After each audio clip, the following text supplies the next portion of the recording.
श्री राम जन्मभूमि से जुड़ा हुआ लाखों लोग अपनी जान दे देंगे, हम सब अपने प्राणों की बलि दे देंगे, लेकिन हम वहां मस्जिद अब नहीं बनने देंगे।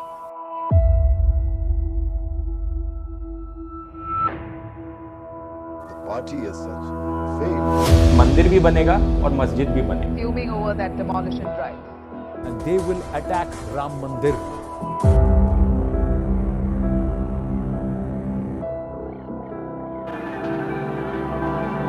Ram Mandir is rising. में फैसला होगा कानून के मुताबिक। मूर्तियां मिलना शुरू करते हैं और टका मूर्तियां मस्जिद के नीचे के एरिया से। कई सदियों से आंखों के पीछे छिपा सपना अब हकीकत बनकर साकार होने जा रहा है। बुराई के कई पहलू से सामना कर अच्छाई का एक कदम बढ़ता जा रहा है। मीर बांकी की वो कहानी जो शायद ही आपने सुनी होगी, आज 34 सालों बाद अयोध्या में राम मंदिर बनने जा रहा है। गोपाल सिंह विशरद, नरेंद्र मोदी, अटल बिहारी वाजपेयी, बाला साहेब ठाकरे जैसे कई दिग्गज नेताओं का सपना आखिरकार पूरा होने जा रहा है। चलिए 1949 से 5 अगस्त 2020 तक राम मंदिर निर्माण का पूरा सफर आया। कहानी शुरू होती है 1526 से। 14वीं से 16वीं शताब्दी की शुरुआत में मुगल एम्पायर काफी हद तक इंडिया में फैल चुका था। इब्राहिम लोदी को हराकर दिल्ली की सल्तनत का वो नया बादशाह बन चुका था, जिसके कर्ता धर्ता है जहीर उद्दीन मोहम्मद बाबर। उस समय मुगल काफी हद तक हिंदुस्तान में फैल चुके थे, लेकिन अयोध्या को वो जीत ही नहीं पा रहे थे। अयोध्या को जीतने के लिए मुगलों ने कई लड़ाइयां लड़ी, सैकड़ों मंदिरों को गिराया गया और उसमें से एक राम मंदिर भी था। इंडिया में खुद का साम्राज्य खड़ा करने के बाद ठीक 2 सालों के बाद ब्रिटानिका के मुताबिक मुगल बादशाह बाबर मीर बाकिया नाम की एक मस्जिद का निर्माण करवाते हैं और यही से शुरू होती है बाबरी मस्जिद और राम मंदिर की विवादित कहानी। अकबर और जहांगीर के शासनकाल में मस्जिद के पास की जगह चबूतरे के रूप में दे दी गई थी, लेकिन औरंगजेब ने अपने पूर्वज बाबर का सपना पूरा करने के लिए एक भव्य मस्जिद का निर्माण करवाया। हिंदू धर्म के मुताबिक मस्जिद में 3 गुंबद थी और यही श्री राम का जन्म हुआ था। आप कंफ्यूज ना हो, इसलिए मैं आपको बता देता हूं कि मस्जिद के आसपास की काफी हद तक जगह चबूतरे के रूप में हिंदुओं को दी गई थी। राम मंदिर के निर्माण में जो कथा सत्य और अद्भुत खोज है वो आपको हैरान कर देंगी।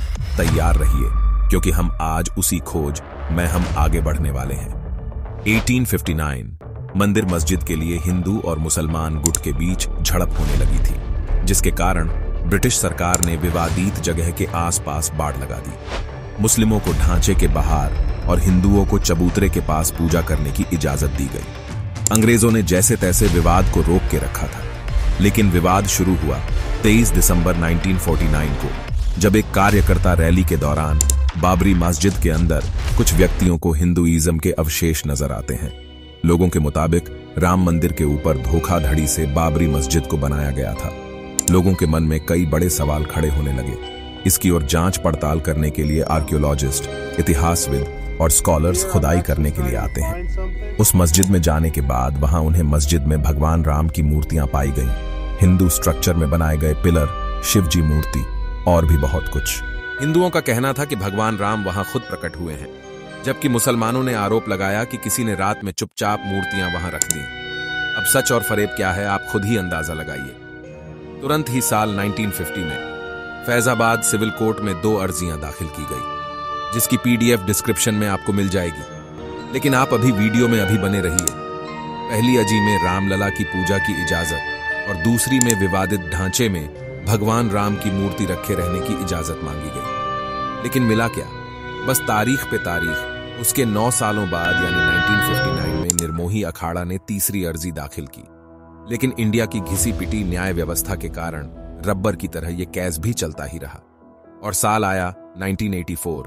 पुख्ता सबूत और गवाहों को लेकर VHP के प्रेसिडेंट अशोक सिंघल ने विवादित ढांचे से ताला हटाकर हिंदुओं को वहां पूजा करने की इजाजत दी जाए, ऐसी अर्जी की।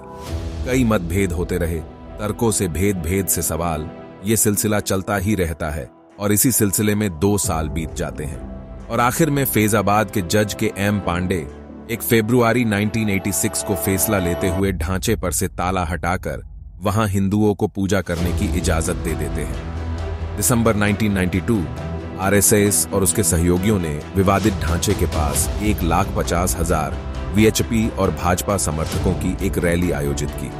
समारोह में आडवाणी, मुरली मनोहर जोशी और उमा भारती जैसे भाजपा के नेता शामिल थे। सितंबर 1990 में भाजपा नेता लालकृष्ण आडवाणी ने लोगों को जोड़ने के लिए एक रथ यात्रा शुरू की, जो उत्तर भारत के अधिकांश हिस्सों से अयोध्या तक यात्रा करने वाली एक राजनीतिक रैली थी, जिसमें जय श्री राम, मंदिर वहीं बनाएंगे जैसे भड़काऊ नारे लोग चीख चीख कर लगा रहे थे और कई मुस्लिम विरोधी नारे भी लगाए गए। आडवाणी को अयोध्या पहुंचने से पहले ही बिहार सरकार ने गिरफ्तार कर लिया, लेकिन सरकार कुल्हाड़ी, हथौड़ा, भगवा झंडा लहराते लोगों को नहीं रोक पाई।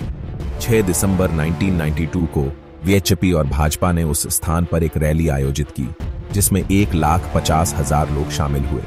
मस्जिद के पास पहुंचते रैली हिंसक हो गई और भीड़ सुरक्षा बलों पर हावी हो गई और मस्जिद को तोड़ दिया।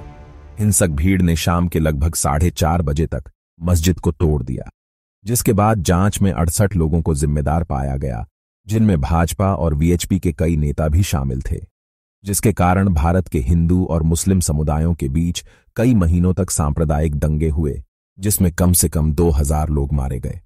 पाकिस्तान और बांग्लादेश में भी हिंदुओं के खिलाफ हिंसा हुई। लोगों के दिलों में आग बुझी नहीं थी और यही आग ज्वाला बनकर फुट पड़ी। 27 फरवरी 2002 की सुबह अयोध्या से हिंदू तीर्थयात्री लौट रहे थे। अयोध्या से अहमदाबाद लौट रही Sabarmati express Godhra railway station के पास अचानक रुक जाती है। मजे की ये बात है कि ये ट्रेन विध्वंसक बाबरी मस्जिद स्थल पर एक धार्मिक समारोह के बाद रेलवे प्लेटफॉर्म पर ट्रेन खड़ी थी, लेकिन तभी हिंदू और मुसलमान समुदाय के लोगों की ट्रेन में हाथपाई होने लगी। गवाहों के मुताबिक लोग जानबूझकर मुसलमानों को जय श्री राम का नारा लगवा रहे थे। वाद विवाद से ये मामला इतना बड़ा हो गया कि लोग एक दूसरे की जान के प्यासे हो गए। मुसलमानों ने रुई के गद्दों को पेट्रोल में भिगोकर उन्हें ट्रेन के डब्बों में डाला, जिसके कारण उन डिब्बों में आग लग गई। जिन लोगों का बाबरी मस्जिद के तोड़ने से दूर दूर तक कोई भी लेना देना नहीं था। इस मुठभेड़ में 9 पुरुष, 25 महिलाएं और 25 बच्चे यानी 59 लोग जलकर मर गए। विवादित ढांचे पर मंदिर बनेगा या मस्जिद, हादसे अनजाने में और जानबूझकर होते ही रहे और साल आया 2010। इलाहाबाद हाई कोर्ट ने विवादित ढांचे को सुन्नी वक्फ बोर्ड, रामलाला विराजमान, निर्मोही अखाड़ा को 3 बराबर हिस्से में बांट दिया, लेकिन यहां सुप्रीम कोर्ट ने एंट्री मारी और इलाहाबाद हाई कोर्ट के फैसले पर रोक लगा दी। सुप्रीम कोर्ट ने आउट ऑन कोर्ट सेटलमेंट का आह्वान किया, क्योंकि अभी भी 1992 में फैलाए गए दंगों के आरोप बीजेपी के कई बड़े नेता पर चल रहे थे। इसी को मद्देनजर रखते हुए ये मामला 2 सालों तक और खींचा, लेकिन अब एक बहुत बड़ा फैसला लिया जाने वाला है, जिसने सब कुछ बदल कर रख दिया। 8 नवंबर 2019 यही वो दिन है जब रंजन गोगोई, शरद अरविंद बोबड़े, धनंजय वाई चंद्रचूड़, अशोक भूषण, एस अब्दुल नाजीर ने बाबरी मस्जिद के स्थल पर राम जी का एक भव्य 2 एकड़ में मंदिर बनाने दिया जाए। 5 सितंबर 2020 का वो दिन जब प्रधानमंत्री भूमि पूजन कर राम मंदिर की नींव रखते हैं। इस गर्व और गर्व भरे दिन मैं भारत की संस्कृति, एकता और समृद्धि की प्रगति का संकल्प हुआ राम मंदिर की निर्माताओं को कोटि कोटि नमन। जय श्री राम। वीडियो पसंद आया तो प्लीज चैनल को सब्सक्राइब कीजिएगा।